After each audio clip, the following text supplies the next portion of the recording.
Bien, muy buenas tardes, noches. Como decía ese grande de la música popular, Pichuco, cuando le preguntaron por su vida, decía, ¿qué me voy a ir? ¿Qué voy a volver si nunca me fui? O viceversa. Nunca nos fuimos.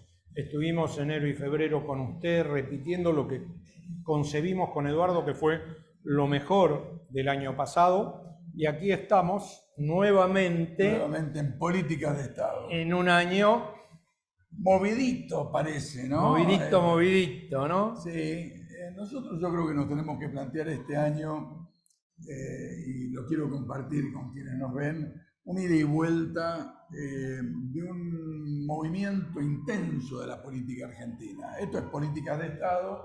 Políticas de Estado significa hablar de qué propuestas va a tener las distintas alternativas políticas a la sociedad, escuchar a la sociedad a ver si se siente reflejada o no, y daría la impresión a esta altura, marzo, principio de marzo, que el descontento de la sociedad es muy grande, muy grande. De los que a uno lo rodean, de los que andan por la calle, de los que están en las empresas, de los que tienen la suerte de estar en la empresa por tener laburo. Hay salarios que no alcanzan, hay mal humor en la sociedad. La política, esta es una pregunta, la política, ¿será capaz de dar algún tipo de respuesta? Hasta ahora no lo ha sido. Y ese es el mal humor, el descontento y las alternativas alocadas que van surgiendo de la antipolítica, ¿no? Bueno, vos tenés trato con la militancia, ¿no? O sea, aparte de moverte a nivel político en estratos que la gente común no llega, tenés mucho trato, y me consta, con la gente de abajo, con los militantes, con los laburantes. ¿Cuál es ese humor? No, pésimo, pésimo. Soy un caminante en ese sentido, ¿viste? No me pongo las charreteras De comandante. de comandante, de dirigente. Trato de interactuar permanentemente. Hace unas horas estuve en Navarro. En este momento voy a ir dentro de un rato a La Matanza. Yo sigo caminando porque me parece que no se puede hacer política desde la burbuja, desde lo que uno cree. Tiene que hacer política desde lo que está ocurriendo, desde las demandas, desde la interpelación que la sociedad nos hace, y después habrá más o menos respuesta. Pero lo que no podemos hacer es creernos que nos podemos imaginar lo que ocurre y darle la respuesta de nuestra imaginación. Tenemos que ir ahí, a lo que a usted le preocupa, al hombre, a la mujer, al joven, al adulto mayor. Tenemos que ir ahí. Y ahí me parece que es donde se nos plantea el desafío de este 2023. ¿Va a haber una propuesta distinta o simplemente vamos a administrar? ¿Qué nos plantean los candidatos? ¿Qué nos van a plantear los candidatos? ¿Administrar lo que tenemos? ¿Hacer lo que dijo Macri, lo mismo pero más rápido? ¿Flotar y tratar de negociar con los grupos de poder? ¿O vamos a pensar en usted, en las necesidades concretas que tiene su bolsillo, su heladera, su demanda de escuela, de salud? Vamos a eso. Entonces me parece que esa es la discusión que tenemos este año. Este es lo interesante de este año 2023. ¿Vamos a flotar o vamos a dar respuestas? Las respuestas son dentro de las posibilidades, o vamos a tratar de correr la barrera de el no se puede porque los grupos económicos dicen que no se puede, o porque la justicia dice solamente que hay que estar a favor de los grandes grupos económicos. Me parece que ese es el debate. Preguntas sin respuestas o con respuestas. Lo veremos. Párrafo aparte, el día miércoles fue el Día Internacional de la Mujer. De más está decir que abrazamos con Eduardo todas las causas que tengan que ver con las reivindicaciones de la mujer. Es más, pensamos con Eduardo que no hay un Día de la Mujer. El Día de la Mujer son todos los días. Son todos. Bien, tenemos un programa bárbaro y está mal, como decimos siempre, que lo digamos nosotros, lo tiene que juzgar usted. Comenzamos ya. Bien, dijimos que íbamos a tener un programa realmente como por la vuelta, que nunca nos fuimos, pero un programa con mucho nivel y con mucho sentido y más que nada, con lo que decimos nosotros, con mucha política de Estado, porque si no, nunca vamos a salir de el pozo, ¿sí? Sea el pozo muy cortito o muy profundo. Entonces, por eso invitamos hoy a alguien que ya estuvo el año pasado, pero que estuvo en una comunicación por Zoom, viceministro, y que yo, y esto corre por cuenta mía, creo que es el tipo que más sabe de medio ambiente, me atrevería a decir más allá de la República Argentina, pero bueno, que también tiene experiencia mediática de muchos años. Con nosotros y con usted está el viceministro de Medio Ambiente, Sergio Federovisky. Gracias por estar. Al contrario, gracias. No me pagó y yo dije que usted es uno de los que más... ¿Te puedo hacer una pregunta? Bueno, se supone que estoy acá para que me haga preguntas. Muy amigo. Gracias, Sergio. No, al contrario. Algo que no logro entender, pero desde lo neófito, ¿no? Desde lo profano. Los otros días escuché, ya lo vengo escuchando varias veces por los meteorólogos, que extraña esta ola de calor en relación a lo que fue 1906. Ahora, la pregunta es, ¿qué? ¿Este es el cambio climático del 2023 y en 1906 qué había? Hay que analizarlo de la siguiente manera. Eventos extremos, desde el punto de vista meteorológico, hubo siempre. Siempre hubo alguna ola de calor, alguna ola de frío, siempre hubo sequías, siempre hubo inundación. ¿Qué es lo que introduce el cambio climático de diferente? Lo que los científicos denominaron hace ya más de 20 años la agudización de los extremos. Esto es, que esos episodios que ya existían aparecen ahora, más frecuentes, más agudos, más violentos y fundamentalmente más reiterados. Por lo tanto, lo que cambió no es la existencia de esos fenómenos, lo que cambió es su recurrencia, el modo en que se dan, y lo que termina modificando eso es una tendencia. Por lo tanto, vos podés de ese modo concluir que la mayor cantidad de olas de calor violentas que se dieron en los últimos 100 años se concretaron en los últimos 20. Tenés una en 1906, tenés una en 1952, sin ninguna duda. Pero acá no se trata de debatir récords. Se trata de ver cómo es la tendencia. Y la tendencia a lo que vamos es a esto, a episodios más violentos, más recurrentes.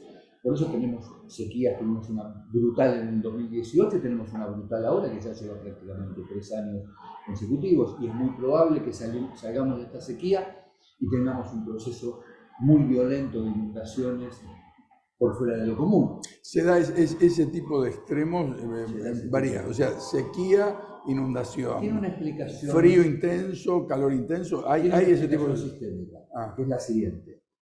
El clima, en definitiva, es un punto de equilibrio.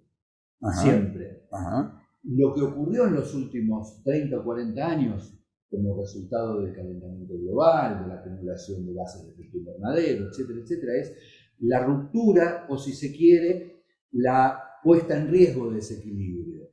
Lo que hace el clima al bandearse para un lado y para el otro es tratar de encontrar un nuevo equilibrio. Por eso los científicos, te decía yo recién, hace 20 años, pronosticaron que lo que más se iba a ver en términos de cambio climático y de sus consecuencias era esto de la agudización de los extremos. Sequías muy pronunciadas, inundaciones muy violentas, olas de calor, olas de frío, y todo muy agudo. Eso tiene que ver realmente con lo que se comenta popularmente y científicamente, yo creo, que con el tema de la depredación que está haciendo el ser humano sobre el ambiente, o eso es un mito. Mirá, quizás el término depredación tenga una carga ideológica. Saquémosle la carga ideológica. Yo lo que decimos quienes nos dedicamos a esto es que desde el inicio de la revolución industrial hasta acá, pero principalmente de la posguerra hasta ahora, los últimos 65, 70 años, han sido extremadamente negativos en cuanto al aporte que la sociedad hizo sobre el ambiente. ¿Y en qué se manifiesta esto? En la acumulación de gases de efecto invernadero. ¿De dónde vienen estos gases? De la combustión de, principalmente, valga la redundancia, combustibles fósiles. ¿Y qué es lo que eso denota? Un sistema económico-social que propende al progreso, pero al mismo tiempo al hiperconsumo. Por lo tanto, la lógica es que el capitalismo exacerbado lleve a esto. Sergio, y a ver, el tema de, y voy a poner un ejemplo que me tocó vivir a mí hace muy poco, en enero en México. El tema de la forestación. Bueno, no sé si usar el término bien, si es depredación, qué es, pero por ejemplo, en el lugar que estuve no había árboles. ¿Por qué? Porque se cosecha ágave. O sea, todo tequila, todo ágave. Y vos mirá y les preguntás. Acá es todo soja. Claro, bueno, ahí va. Entonces, todo ágave. Y le preguntás a los mexicanos, ¿y los árboles dónde están? ¿Cómo dónde están? Ahí, uno. Todo eso aporta negativamente. ¿El Amazonas? Desde ya, porque lo que tenés es pérdida de cobertura forestal, lo que tenés es pérdida de lo que se conoce como bancos de captación de carbono, hay menos árboles, hay menos captación de carbono, eso es obvio porque hay menos fotosíntesis, hay un incremento de cualquiera de los episodios negativos, porque si los bosques existían era justamente porque ayudaban a mantener un equilibrio, la desaparición de todos esos bosques conspira contra esos equilibrios. Cualquiera va a decir, bueno, pero vos defendés los bosques, pero hay que sembrar para... Y ahí es donde yo vuelvo a lo anterior. Si en algún momento no tenemos la capacidad de analizar cuál es la exacerbación del sistema, dónde está el hiperconsumo, dónde está aquello que se hace simplemente para satisfacer angurria particular y no para satisfacer necesidades reales, si no vamos por esa dirección, lo más probable es que choquemos. Porque no todo se explica diciendo, bueno, pero hay que producir, hay que obtener alimentos, etc. Hoy el mundo obtiene, según el cálculo quien lo haga, entre 10 y 12 veces más alimentos de lo que se necesitan, y sin embargo tenemos un 40% de la población más grande. Claro. O sea, hay un problema de distribución más que de producción. Claro. Decime, y desde el Estado, vos sos viceministro, desde el Estado, ¿qué se puede hacer o qué se está haciendo? Yo sé que no es un tema nacional, estamos hablando de un tema global, del mundo, ¿no? Bueno, por supuesto la respuesta inmediata está relacionada con lo que decía ahí al comienzo, políticas públicas, políticas de Estado. Si yo voy en esa dirección, y para ir en esa dirección me tengo que fijar esta meta, me tengo que fijar este propósito, tengo que cuantificar qué es lo que quiero obtener, etcétera, etcétera, y tomar disposiciones en esa dirección, desplegar los dispositivos del Estado en una determinada dirección. Eso no se ha hecho, claramente, ni a nivel nacional ni a nivel internacional. Y a nivel internacional es verdaderamente una fuerte contradicción, porque Naciones Unidas, que es el organismo que se supone que empuja en esa dirección y que además tiene un discurso bastante interesante, etcétera, está conformado por los mismos países que no van a las conferencias. Aunque vayan a las conferencias, después sí el verbo depredar tiene sentido. Estados Unidos, China, India y Rusia, entre los cuatro generan casi el 60% de las emisiones de gases de efecto invernadero que se acumulan en la atmósfera en todo el mundo. Bueno, lo que hay que hacer es poner esos cuatro de acuerdo y decir, muchachos, ¿para dónde vamos? Todo lo demás es la galería. Yo tengo la sensación, sabes que tengo algo de experiencia en la internacional.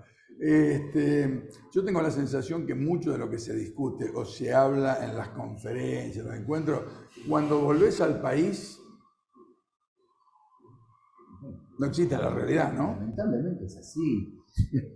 Más aún yo sería un poquito más cruel o más duro incluso, porque lo que se ha conformado es una casta, una clase, como decía Carlos Marx, ya que no es una clase en sí, sino que es una clase parasitaria, decía el amigo mío. Está bueno, lo vamos a tomar. Y necesitan que todo eso se multiplique y permanezca en el tiempo para poder ellos sobrevivir en esa situación. Lo cierto es que si uno mira lo que ha producido la diplomacia internacional en los últimos 20 años, por tomar no un dato arbitrario, sino el inicio de todo esto, que es la conferencia, 30 años, perdón, que es en 1992, en la cumbre de Río de Janeiro, y vemos los resultados.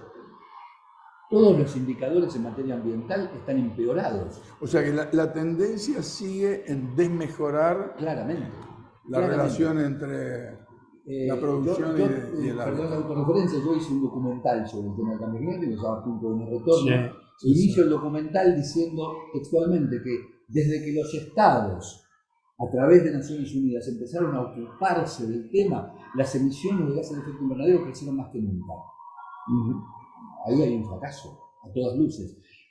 Lo que no está determinado exclusivamente por el hecho de que sea la diplomacia internacional que lo lleva adelante, porque hay un ejemplo que contradice eso, que es el agujero de la capa de ozono, que era también una amenaza muy potente, que se descubrió a mediados de los 80 y ciertamente ponía en riesgo la salud concreta de la población. Y sin embargo, a partir del Protocolo de Montreal en 1987, con la progresivo reemplazo, sustitución de los clorofluorcarbonados que se usan para aerosoles, refrigerantes, etc., hoy se puede decir que en el 2050 va a estar resuelto el problema.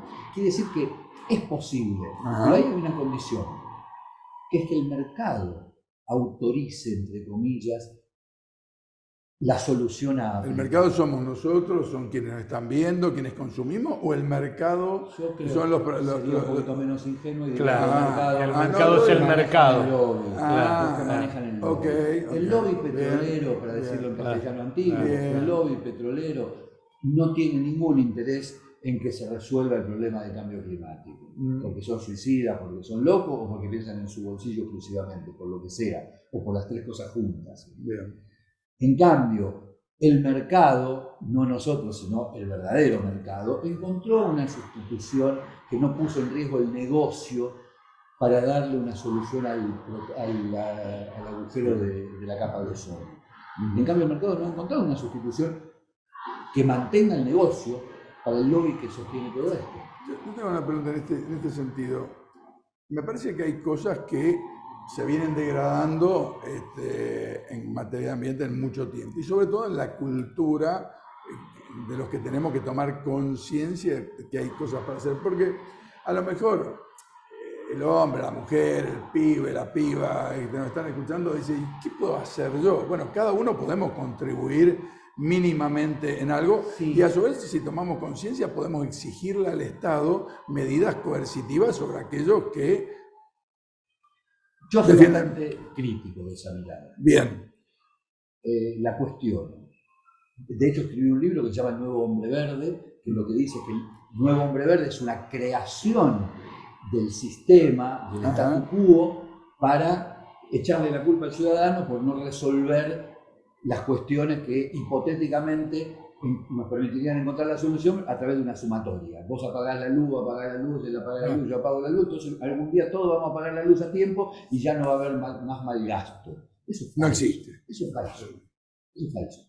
Es deliberadamente falso. Yo creo que más hay una construcción para que eso parezca que es cierto y que el compromiso individual va a permitir alcanzar la solución. Pero la sociedad funciona de otra manera. Claro. La sociedad no funciona como la suma algebraica de sus individuos. La sociedad es una construcción muchísimo más compleja. Un todo. Y hay además responsables, hay victimarios, hay víctimas, no somos todos iguales, no todos tenemos la misma capacidad de incidencia, etc. Y fundamentalmente es una cuestión de intereses. Claro. No, el problema es que no se atacan los intereses. La verdad, yo me refería no tanto al rol individual en el sentido del cuidado, sino en la sumatoria de lo individual para transformarlo en una acción social sobre los grupos. Eso está ocurriendo. Y de hecho, el ícono de eso podría ser esta chica Greta Thunberg, que a mí me parece fantástico, porque ella lo que hace es corporizar algo que es de la época. Lacan decía, le dijo en un momento a los políticos franceses que renuncia a aquel que no entiende el horizonte de su era.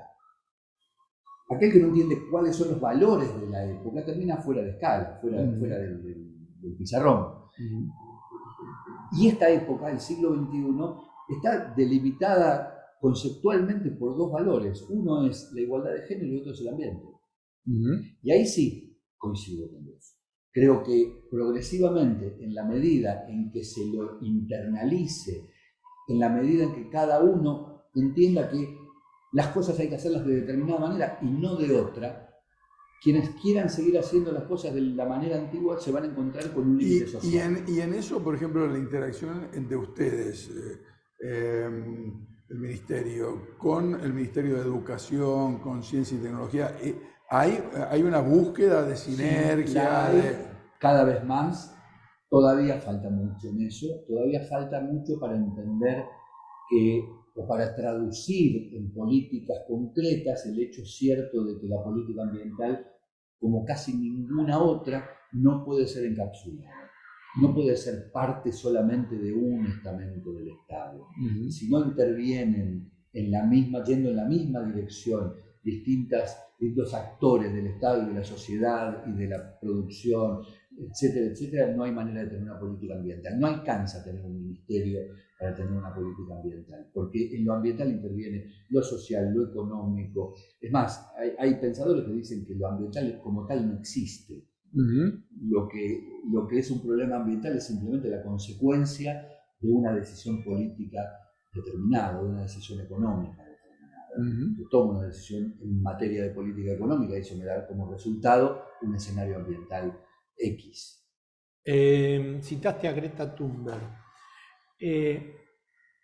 Esta chica es producto de una, digamos, a ver cómo expresarlo, producto de una, te iba a decir, de una corriente juvenil que tiene conciencia de la destrucción del medio ambiente, o es una individualista pequeña burguesa. Mira, si es una individualista, a mí no me preocupa. Yo creo, desde un lugar que pretende interpretar los emergentes particulares como fruto de un esquema social. Sí, sí. Y en ese sentido me parece que ella es un emergente de la época. ¿Y por qué tiene valor? Porque justamente lo que hace es condensar en su actuación lo que su generación está demandando. Su generación demanda eso. Los pibes que hoy tienen 16, 18, 20 años exigen que las decisiones se tomen con otros valores. Y eso obviamente que despierta expectativas positivas, porque presupone que pueda ocurrir que cuando esos chicos que hoy tienen 16, 18, 20 años tengan 40 o 50, tomen sus decisiones en función de otros valores. No de los valores crematísticos, no de valores económicos, no de valores estrictamente egoístas, sino, como decía yo recién, en términos de valores de la igualdad de género, del ambiente, etcétera, que esté incorporado en su ADN, que ya no se discuta. En definitiva, Cristina Narbona fue la primera ministra de Medio Ambiente del primer gobierno de Zapatero en España, y ella decía que en lo ambiental, como muchas otras cosas, pero que en lo ambiental es muy determinante, ¿quién en definitiva toma las decisiones? No quién, si sos vos o soy yo, sino en función de qué intereses. ¿Qué interés? Claro. ¿Qué intereses se defienden cuando se toma una decisión? Si se toma una decisión en materia de energía y se adopta una energía antigua o se adopta una energía renovable, bueno, ¿qué intereses se están perjudicando y se están afectando o se están defendiendo en cada uno de los casos? Y ahí es donde yo digo que cuando estos chicos estén en situación de adoptar decisiones, muy probablemente adopten decisiones favoreciendo otros intereses que los que se favorecen ahora. O sea, ¿cómo ves vos el panorama futuro? Yo soy en ese sentido muy gramsciano. La verdad que yo no soy un optimista de la voluntad, pero ciertamente si no hay claramente un cambio en cuanto a la matriz de la decisión, a la toma de decisiones, y nada indica que vaya a mejorar la situación. De hecho, es cierto, y decía recién, que todos los indicadores ambientales estén empeorados en los últimos 30 años, en lo que tome, calidad del aire, calidad del suelo, cambio climático, donde quieras que vayas, vas a encontrar indicadores negativos, es precisamente un indicativo de que no estamos haciendo un conciliar. Nos quedan 3 minutos. ¿Qué Interesante. hacemos? ¿Viste? Me corrió por izquierda. Sí, sí, bueno, está bien. Está bien. Y Qué seguro. grande. Está bueno. No Está puedo bueno. permitir ciertas cosas. ¿Qué Está buenísimo. Está buenísimo. ¿Qué hacemos con los incendiarios? Mira que le quiero contestar algo respecto de esto. No te escape de los El incendiarios. gran problema es que la izquierda tradicional nunca entendió la cuestión ambiental. No, está claro. mira. Está claro. Porque siempre la Mira. interpretó como un escollo en el camino del progreso o del desarrollo. Del económico. progreso, mira. Sí. Mira. Siempre lo interpretó como un escollo, como un problema, como una cosa pequeña burguesa, Ah, una cosa banal. claro. De grupo elitista. Por eso yo cosas. te dije, es una, la Thunberg es una individualista pequeña No, burguesa. para mí no lo Claro, es. claro, Para claro. mí es un emergente social. Este- ¿Qué hacemos con los incendiarios? Mirá, Bate de ¿cómo? béisbol. Muy rápido, 9 de cada 10 incendios son intencionales. Ya sea porque... Intereses. por intereses, por estupidez, por desidia. Por piromanía. En general tiene que ver con búsqueda de intereses. Ya sea para joder a alguno o para beneficiarse con algo. ¿Cómo se construye una política pública?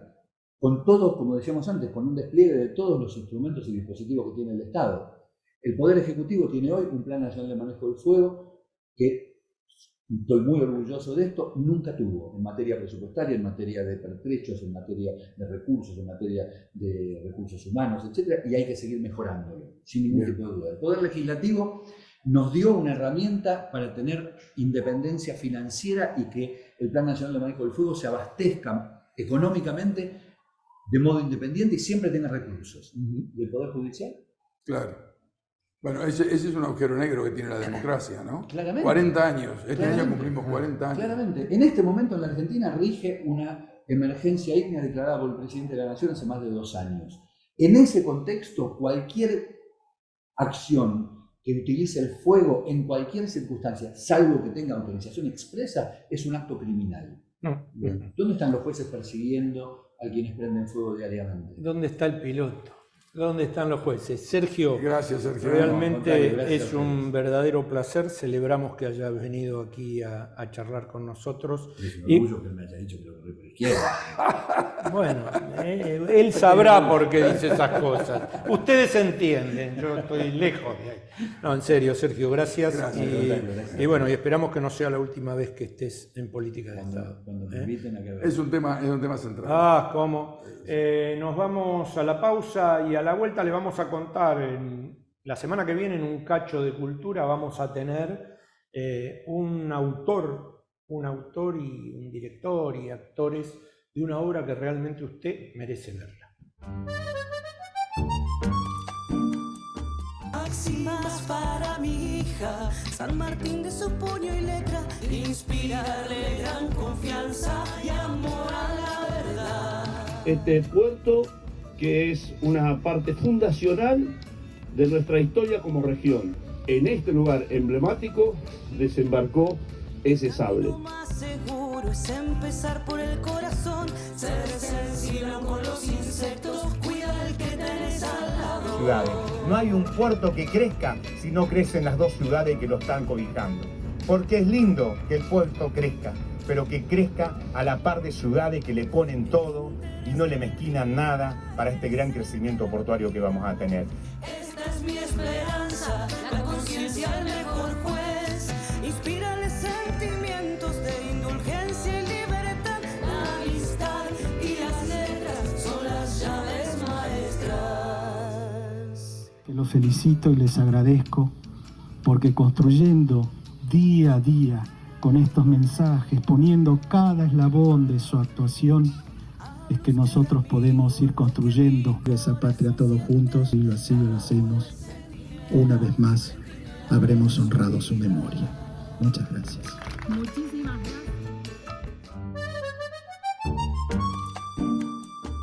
Morón en obras. Seguimos mejorando los espacios públicos en todo el distrito. Está en marcha el arreglo y la renovación integral de Balbín, Juan Manuel de Rosas, Larralde, Los Incas, Pompeya, Agüero, Arenales, Curuchet, Ortúzar, Pasadores, Massa, La Carra, Osanam, Ortiguera, Prudán, Remedios de Escalada, Rivadavia, Lavallol. Concordia. Con estas y muchas otras intervenciones mejoramos la circulación y la seguridad. Municipio de Morón. Corazón del Oeste.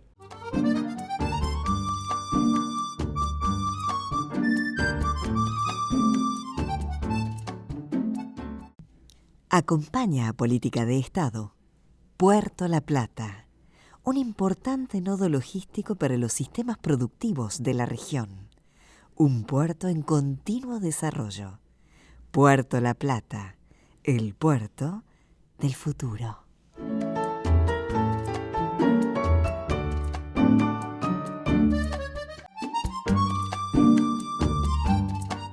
Bien, retomamos y dijimos que íbamos a tener un programa realmente con mucho nivel de contenido, con mucho contenido. Y le queremos adelantar que la semana que viene vamos a tener esto de, si a usted le gusta el tango, no va a ser de tango, pero va a ser de milonga sin variaciones.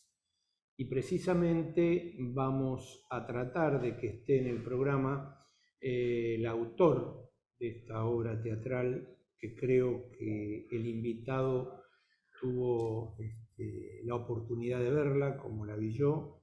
Milonga sin variaciones, escrita por Vicente Muleiro y dirigida por Manolo Callao. Alguno de ellos va a estar el programa que viene hablando justo con los 40 años de democracia, ¿no? ¿Cómo le va, estimado? ¿Qué tal? ¿Cómo estamos? ¿Vio Milonga sin variaciones? Sí, Milonga. ¿Me la recomendó? Me mandó. Son dos amigos, tanto Vicente como Manuel. Así que bueno, vale la pena verlo. O sea que el único que está fuera acá soy yo. Sí, pero yo a usted le digo siempre, usted no va nunca, entonces no sale. No sale. Salgo tampoco, decía mi vieja. Bueno, él también, es igual, no sale, no la lleva la mujer. Bueno, ¿Qué va a hacer? No, Milonga sin variaciones. Hay cuestiones para discutir, pero de todas maneras me parece un lindo abordaje, ¿no? La grieta. Sí, no. La grieta desde Dorrego al presente. Sí. ¿No? Sí, se pueden discutir varias cosas, pero es una propuesta teatral muy interesante. Bueno. No me van a adelantar el programa que viene. Vayamos acá con mi compañero. ¿Qué quiere ir de vuelta con él? No, quiero ir a la política, quiero sacarle punta al lápiz. Bueno, acá es precandidato el hombre, así que puede preguntarle. Claudio Lozano, Unión Popular se llama Instrumento Electoral por la Unidad Popular. Y lanzaron una precandidatura presidencial. En realidad tomamos 3 definiciones en la última reunión nacional. La primera es ratificar algo que veníamos sosteniendo, que es que necesitamos una mesa política del frente, no una mesa frente de todos, estamos hablando de frente de todos. Yo respeto mucho la última reunión que existió entre el Partido Justicialista y el Frente Renovador, pero eso no agota la experiencia del Frente de Todos, y creemos que no necesitamos estrictamente una mesa electoral para discutir candidatos, sino una mesa política para definir qué va a expresar el Frente de Todos en la elección del 2023, habida cuenta de que en el marco del acuerdo con el Fondo y de las definiciones que han venido caracterizando el rumbo desde mediados del año pasado para acá, nos estamos transformando en una variante más del ajuste. Uno podrá decir de un ajuste gradual respecto a las propuestas salvajes de Juntos para el Cambio, de los libertarios, pero ajuste al fin, con retraso de salario, de jubilaciones, recorte de las transferencias de las provincias, recorte de los programas sociales, retroceso de la participación de los trabajadores en el ingreso, aumento de la pobreza.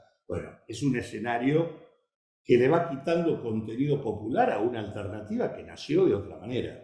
Entonces, para nosotros, este es el debate que hay que dar. La segunda cuestión, en el marco de ese debate, es pedir que las PASO tengan la apertura y los niveles de democratización que tienen que tener en todos los niveles.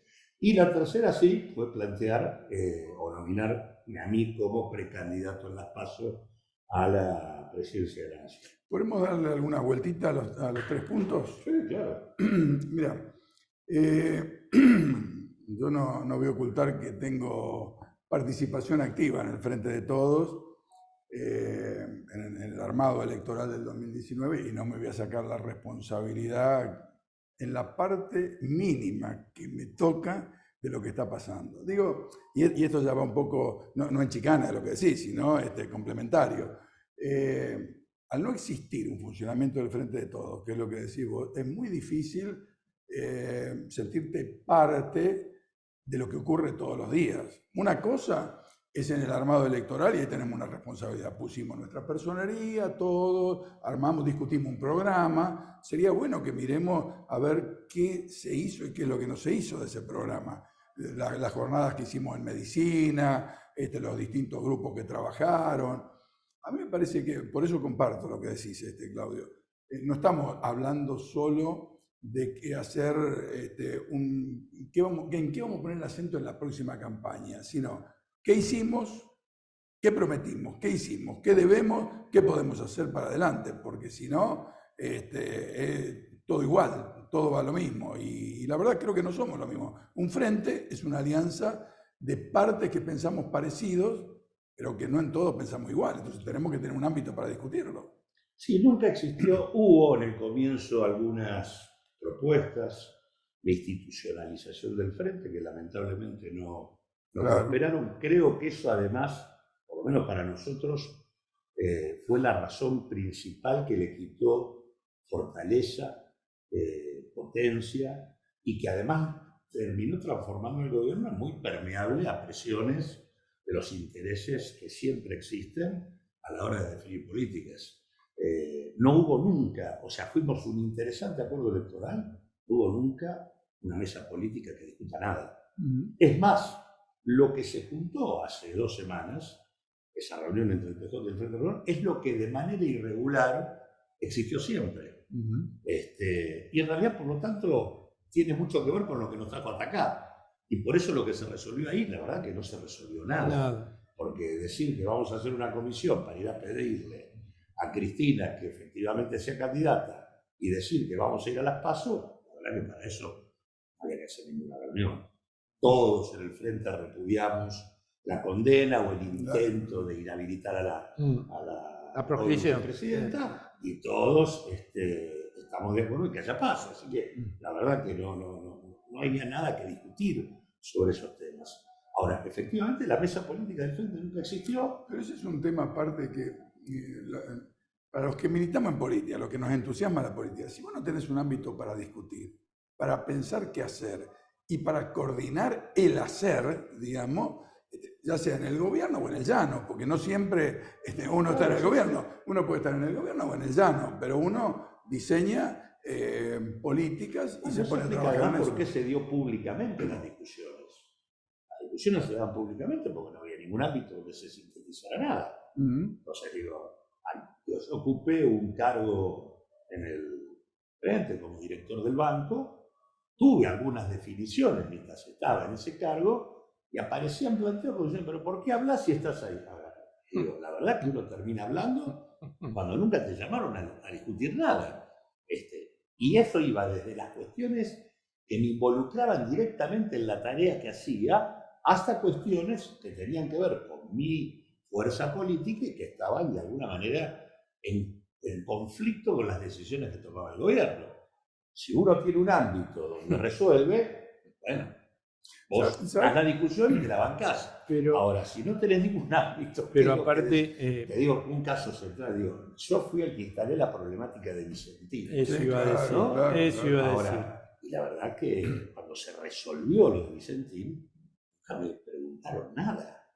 Y la verdad que, y nosotros teníamos un trabajo y una serie de definiciones que hubieran permitido hacer las cosas mucho mejor que lo que se hicieron.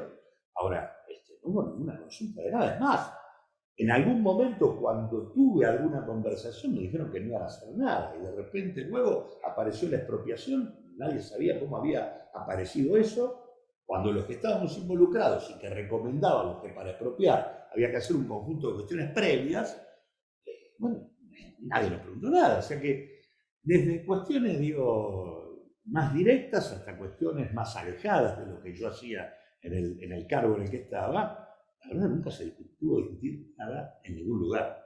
Pero vos sabés que me parece que hace a una discusión importantísima de la Argentina, porque en alguna medida lo que expresa es un sistema político donde el que llega al cargo se considera que puede hacer de por sí sin rendir cuenta en la diaria, salvo en el momento que vuelven las elecciones y te reafirman los votos o te rajan los votos, que uno puede hacer lo que quiere. Y yo creo que la política se construye en los procesos previos a las elecciones, durante las elecciones, durante la gestión, y esa construcción significa debate, significa intercambio, significa, por supuesto, la voluntad de encontrar denominadores comunes. Hay dos cuestiones centrales, digo, independientemente de que se tomó esa definición, lo grave del caso es que no se consideraron dos cuestiones. La primera, la gente habló. Claro. En el 2021, así es. La gente habló.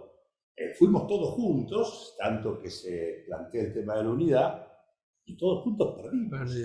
Y hubo 4 millones de personas que dejaron de votarnos. Claro. Era una señal muy clara. Sí, que si no la veías... Para rectificar el modo en que se había venido gestionando las cosas. No se hizo, no solo no se hizo eso, sino que se profundizó el rumbo sin discutir nada. Con lo cual, bueno, obviamente las cosas terminan empeorando. Y la segunda cuestión que me parece que no se toma en cuenta es que en el marco de la Argentina, que está atravesada por dos cuestiones que obturan la profundización de la democracia. Una es que sabemos que tenemos factores de poder económico que claramente defienden una estrategia de desigualdad y concentración del poder a como dé lugar. Totalmente. Y por lo tanto, vos necesitas convocar a la comunidad para poder discutir, no podés hacer, contrarrestar el poder, poder con poder. Solo. Claro. Y la segunda, nunca hemos tenido, como en este contexto, y no por casualidad, una decisión de intervenir por parte de los Estados Unidos sobre la Argentina como la que tenemos ahora.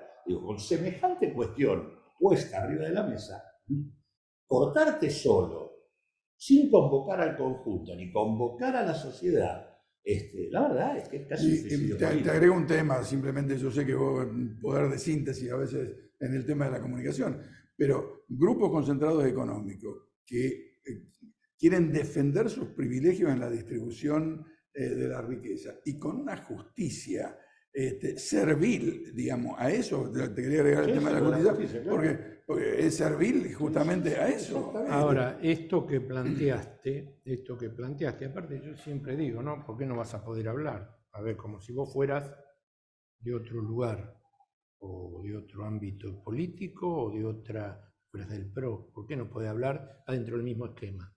No lo entiendo, pero bueno, no importa. Esto que dijiste, ¿no favorece la aparición, y acá le tengo que dar la derecha a mi compañero que a mí dame la izquierda, No, le doy la derecha, que lo vio hace mucho tiempo, cuando yo pensaba que los payasos tenían que estar en el circo, porque yo de chiquito los veía en el circo, y de pronto aparecen en la política, pero allá mi amigo me dijo, guarda, porque ningún payaso. ¿Vos no crees que todo este tipo de cosas, este tipo de, como el tango, de ese encuentro ni el tiro al final te va a salir, no favorecen la aparición de personajes como Milei? Cuando no hay protagonismo social en la democracia, así es. Las representaciones políticas se transforman en casta. Y Milei no entra por las barbaridades que dice sobre... Entra porque cuestiona un sistema político que no resuelve buena parte de los problemas que la sociedad argentina tiene. Acá, digo, se pierde de vista que Argentina lleva 5 décadas desde la dictadura para acá, un declive. Es pesado el tema, digo, porque aparte de las experiencias populares, lograron o frenar o revertir en parte, pero nunca consolidar un replanteo de la situación. Y me refiero a la experiencia de Alfonsín, me refiero a la experiencia de la Alianza, me refiero a la experiencia kirchnerista, digo que por ahí fue la que más pudo, digamos, discutir alguna cosa. pero que no logró consolidar un cambio de rumbo. Entonces digo, el rumbo se afirma cuando vos ves cómo en el marco del crecimiento de la deuda, el Producto Bruto se estanca, el salario cae, aumenta la informalidad y crece 1000% la pobreza, te voy a decir, bueno, la Argentina está puesta en una discusión social compleja, muy profunda. Así que sí, efectivamente, ese tipo de energúmenos, como el caso de Milei, aparecen en el marco de una democracia que no tiene protagonismo y que además no convoca a procedimientos de democratización donde la comunidad puede ir transformándose en un poder de decisión. Digo, ¿de qué manera puede discutir con los poderes fácticos en materia económica y demás si no es transformando a la comunidad en poder? Sí, aparte me parece que ya que nos estamos acercando a los 40 años, ¿no? de democracia, Sí. es no tener memoria que estos personajes amenacen con tener un 25%, un 20% de los votos, es no acordarse de todo lo que pasó por personajes como este. Sí, yo le agrego a eso, perdóname, eso es una parte. Yo lo miro desde nuestra responsabilidad. Sí, Los que hacemos política, los que no... ¿Y de qué hablo yo? Sí, claro, tenemos que abrirle camino justamente a la solución de las demandas populares. Si no hay solución, se buscan caminos, atajos, intentos, van y vienen, porque no es la primera vez que tenemos una expresión de derecha agresiva, digamos, en la Argentina. Lo que tenemos que ver... Bueno, yo te conté lo que me pasó en el avión viniendo de México con el panameño. Sí. ¿Y de Milei qué opina? Y me quedé frío, ¿viste? Un tipo de 35, 38 años preguntándome por Milei, panameño. Dice, bueno, pero es la nueva derecha dura en el mundo. Y sí, y sí, y sí. No, y que aparte además lo ubica como un fenómeno mundial, porque más allá de que pasa acá con Milei, eso es un fenómeno que tiene presencia en Estados Unidos, tiene presencia en Europa, Brasil, hay una estrategia mundial que en realidad muestra la cara más descarnada del sistema como alternativa a los límites que el sistema encuentra para su propio desarrollo y que además va llevándonos a la situación a la que conduce el fenómeno de la globalización capitalista, que tenemos la guerra puesta ahí entre nosotros, ¿no? Pero digo, hay un tema clave que hay que resolver, que lo dice la propia Constitución Nacional, que es cuando dice el pueblo solo delibera y gobierna a través de sus representantes. Eso hay que hacerlo saltar por el aire. Los representantes solo se transforman en una oligarquía de representantes donde los representados desaparecen. Digo, y la función de la política es crear condiciones para que la comunidad intervenga y decida, no es otra. Y eso se ha perdido. Por eso nosotros nos llamamos instrumento electoral para la Unidad Popular, porque no creemos en la vieja tesis del partido que sabe todo y define representantes para que los lleve adelante. Hay mucha sabiduría en la propia organización y en el modo en que la comunidad se va organizando para definir cómo quiere vivir. Yo creo que tiene que quedar claro a quienes nos ven que una discusión interna en el frente de todos no es para debilitarnos o para triturarnos, es justamente para encontrar respuestas a las cosas que no hemos logrado dar respuesta de las demandas populares. Entonces, a mí me parece que esa es una discusión sana. No hay que mirarla con temor, lo digo para el resto de la dirigencia, hay que mirarla en todo caso como un desafío de lo nuevo y es la mejor forma que podemos construir nueva política. Nueva política. Y la nueva política no puede ser una declamación, es declamación y acción. No, y creo que además es al revés. Que no haya existido un ámbito de discusión y síntesis es lo que debilitó la experiencia política del frente. Eso es lo que ya vivimos.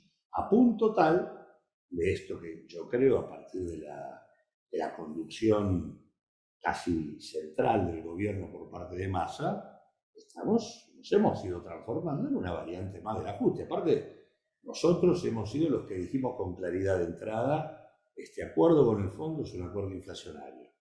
Cuando hicimos el acuerdo, la tasa de inflación era del 50%. Después de las recomendaciones del fondo, es del 100%. Dijimos, es recesivo. Crecimos al 10% en 2021, 2,3% en el 2022 y en diciembre del 2022 estás un punto abajo en 2021. Inflación y estancamiento. Esa es la estrategia del fondo. Y con esa estrategia le allanamos el camino al retorno al pasado. Gracias, Claudio. Se nos va el programa, pero igual, lo vamos a seguir. Y lo vamos a encontrar. Esto recién empieza. Gracias, Claudio, Gracias, en serio. gracias Y gracias porque cada vez que te convocamos estás. Y bueno, la única verdad es la realidad, dijo alguien, y esperemos que la realidad no sea Milei y sus acólitos. Ni tampoco el que viene a hacer todo más rápido, ¿no? Claro. Gracias a ustedes por permitirnos entrar en su casa. Vamos a tener un año, pero bueno, primer programa, un viceministro, un candidato, con las cosas muy claras, como debería empezar a tenerlas usted. Chau, gracias y hasta el próximo sábado. Acompaña a Política de Estado Puerto La Plata, un importante nodo logístico para los sistemas productivos de la región. Un puerto en continuo desarrollo. Puerto La Plata, el puerto del futuro.